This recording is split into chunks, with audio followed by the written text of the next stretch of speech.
ยน้องฝ่าเอ้ยฝ่าห้องหำสาวหมอลำที่หอจูเที่ยวใส่เงินแอนเที่ยวใส่เงิน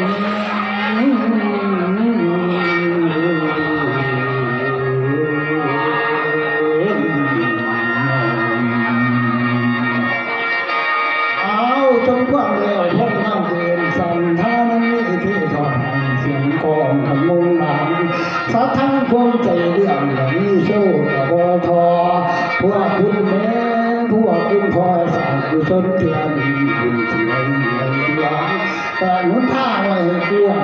กองเมืองสวรรค์คุณพระสุนทรจะตื่นถึงเมื่อฟ้า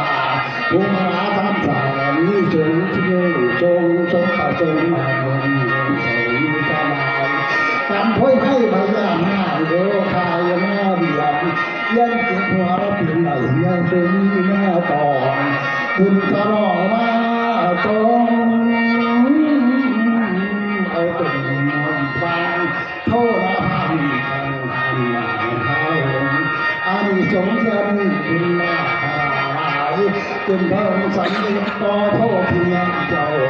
สุดสลาท่านเข้ามาถูกตายยากแต่เลิกจำมาเป็นไม้ข้าสู่สวรรค์พิมพิสารกับวันนั้นฐานวัดตาเวรวัน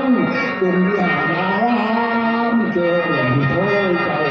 พระองค์เน่าในหันจำพรรษาอยู่ตาไทยพิมพิสารก่อนน้องส่งถวายอุปถัมภ์คำเจ้าวัดจำจิ๋งปัดเป็นหญิงด้านวัดทุกเท่าทรงใจพิมพิสารไต่ไปเป็นผู้ทรงสวรรค์ฝ่ามายาเมืองเมืองปัดก็เลยเพื่อนกินลำมาตามาบนจนทางแต่ต้องรถบัง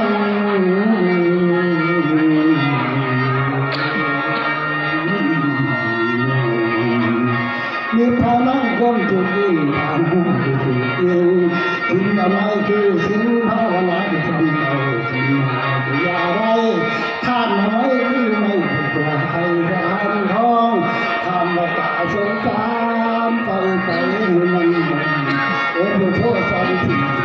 ไปไว้ห่างท่านทำไมดึงทางถึงไม่มีการต่อสิ่งท่านเมื่อได้กินโทษท่านที่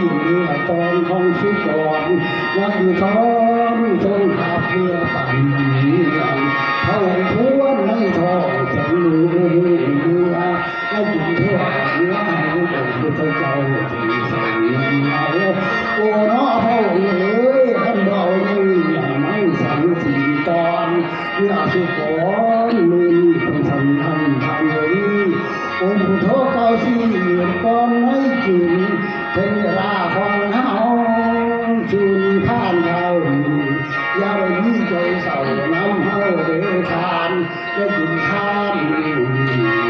เป็นกุศลคนเฮาหนีบ่พ้นเกิดตายเมื่อเป็นสิ่งน่าร้ายบนหงทรงนอน